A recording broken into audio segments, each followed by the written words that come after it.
a storyteller, bridge builder, and border dweller. I'm a First Nations woman, a survivor of Canada's 60 Scoop.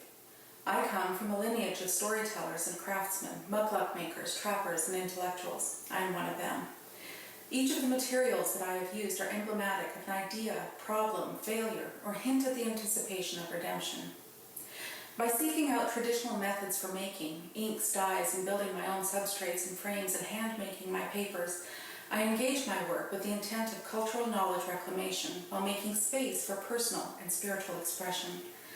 I am a believer in a post-religious culture, a steward of the earth and caregiver of its inhabitants. I create as a bridge builder and border dweller. I create to find and heal those spaces that divide us from our Creator, each other, the earth, and ourselves. My works tell the story of loss and restoration, unbounded sorrow, and defiant hope. I'd like to take a moment to give context for the works that I'll be presenting. In 1978, I was removed from my home by authorities for the last time. I was made a ward of the court and placed into foster care. I had been raised primarily by my grandparents, a trapper and mukluk maker. I spoke fluent Cree. I'd lived much of my life in a small cabin on the traplines of northern Saskatchewan. I'd carefully watched my grandmother bead, skin rabbits, and hand-make mukluks, and pestered Grandpa while he worked on his beat-up truck. They loved their Creator, but their demons were unrelenting. By 1981, I was adopted into a white family with a proud Mayflower history. By the time I was in junior high school, my original language was gone. Remnants of cultural knowledge remained, a love for the land, a desire to be at peace with everyone, kindness, generosity, and an abiding love for my Creator. But I was filled with shame for one half of my genetic makeup, the only half I knew. I've spent many hours examining what it is that went wrong. The social failures, political maneuvering, governmental intrusions, and personal disasters that led to this series in my life. And I've spent many hours wondering if I was doomed to repeat it. In this series of works, I have explored the brokenness of relationships between humankind and their Creator, themselves, each other, and the earth. My grandfather passed away a year ago this month at the age of 96, and with him the cultural knowledge I had hoped to regain. Those gaps are being filled by my diligent pursuit of cultural knowledge, of which this series has played a part. My works are narrative in nature, and their materiality plays a central role. Each work was developed by returning to my original cultural upbringing, making things by hand with what is readily available. Birch Trees and Jack Pine 36 by 30 inches on subfloor wood panel introduces this narrative with a reflection on my early pre-foster care years of life. The subfloor wood panel was chosen to paint on as it is typically underneath the floor coverings of our everyday living. By using it as a substrate, I'm bringing what we walk on into full view. Central in the composition is a young girl, me, that stands in front of a grove of birch trees with the Ukrainian Orthodox Church onion dome in the background. The greens and blues are pleasant, and the dappled, painterly effect implies a simple, wholesome environment. However, the faceless figure and pensive posture hint that something has gone awry and that her innocence is at stake.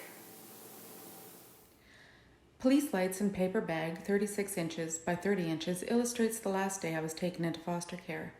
Again, the faceless figure stands as a central figure in this composition.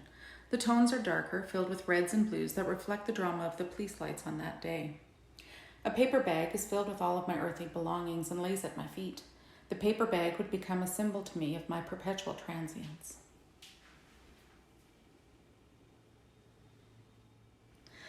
Photo op 30 inches by 36 inches denotes the day that my foster family arranged for a professional photo shoot. This chronicled event was meant to assure the Canadian government that Native children placed in white foster homes were continuing to learn traditional knowledge. 6 children sit in a circle with their foster mother around a suitcase filled with Native regalia. Some of the regalia is tried on, all of it is being seen by the 6 of us for the very first time. The suitcase and its contents would go into storage for the next 38 years.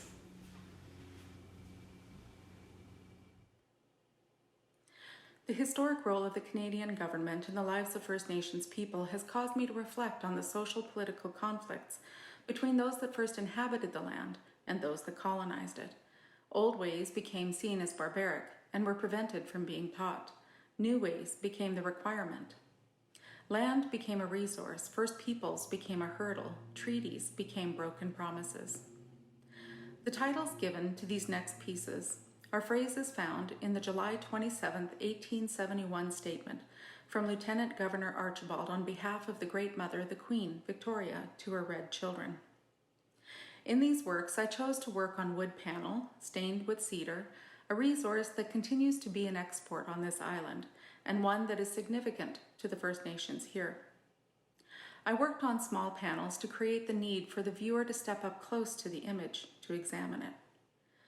By doing so, the viewer can intimately look at the troubles that colonialism and its fallout has brought to the First Nations people that live all around us.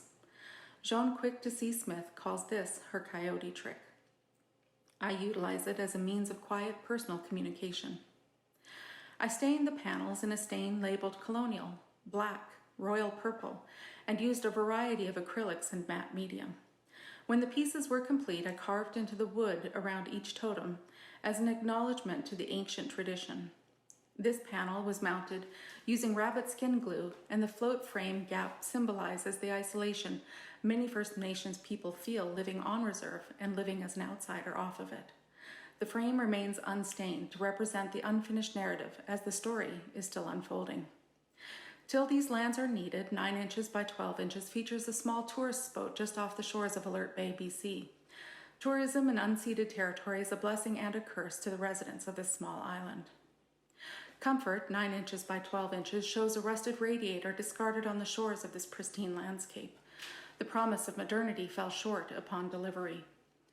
Go Roam and Hunt is a wood stain and acrylic painting on a 9-inch by 12-inch wood panel.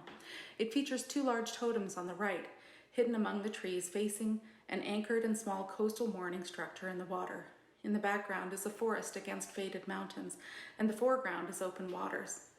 Ecological impact of the broken relationship between humankind and the earth is made evident in the waters and the soils of this land. What had been wisely utilized has become widely harvested. The government recognizes the error and has made promises to correct its mistake. Many First Nations people are skeptical. This next series moves to abstraction and assemblage to further the narrative of loss and brokenness. I'd like to pause here to focus on the next work. Missing, 16 by 20, was the first in this abstracted series. The historical and contemporary plight of missing and murdered Indigenous women has been on the forefront of my mind, as there is a highway near us where many Indigenous women have disappeared. This piece portrays the smooth facade of First Nations life, portrayed in the media and by the leaders themselves. This is represented by the cedar-stained and varnished substrate. The rough and beautiful reality of reservation life is symbolized by the rough and beautifully veined, discarded cedar shingle. The necessity of rewriting history in non-white contexts is represented by hand-making recycled office copy paper that is then inked with organic stain. Our self-knowledge, due to historical colonial impact, is symbolized by the second paper with the holes punched throughout. There is a massive number of women missing from our own neighborhoods. The scarring and distortion in our communities that are matrilineal or matriarchal are embodied by the vellum that has been burned and curled. The holes punched and burned into the paper and vellum reflect the loss of knowledge and relationship that remains in their absence. I cut a wood panel, built a frame for the back to lift it from the wall. I sanded and stained the piece with water-based cedar stain and varnish. I created several pieces of handmade paper in a variety of thicknesses, choosing the ones that would work best for this project. I researched how to create dyes and inks from organic materials and made 2 onion dyes, one from yellow skins and one from purple onion skins. I painted the papers and the inks and chose the ones with the most variety and color saturation. After the inked papers dried, I punched holes through one and left the third piece whole and unflattened. Then, using a piece of heavy vellum, I used a wood burner to riddle it with a variety of holes, allowing the piece to curl and choosing not to flatten the piece as it gave a favorable 3D dimension and shadow. I reused a discarded piece of local cedar shingle with some visible dark wood grain and glued it with rabbit skin glue to a support that lifted it from the cedar-stained wood beneath. I laid out multiple compositions with these pieces and chose this layout, keeping in mind historical references and visual dynamics. I used a variety of glues and clamps to hold each piece in place and affixed the entire piece to the substrate. The following works have been made since Missing. There has been a collective moral failure that has resulted in these broken relationships that I've highlighted here.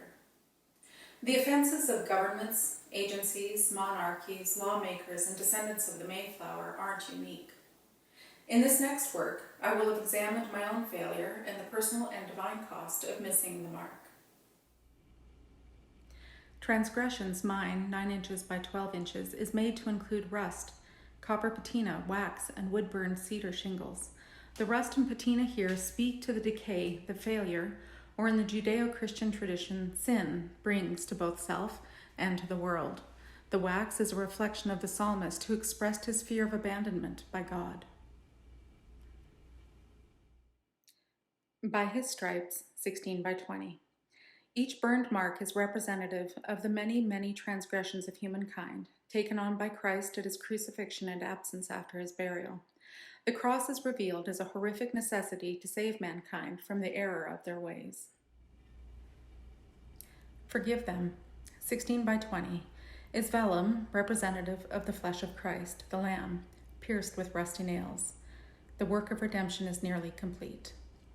This concludes my presentation of my works to date. Thank you.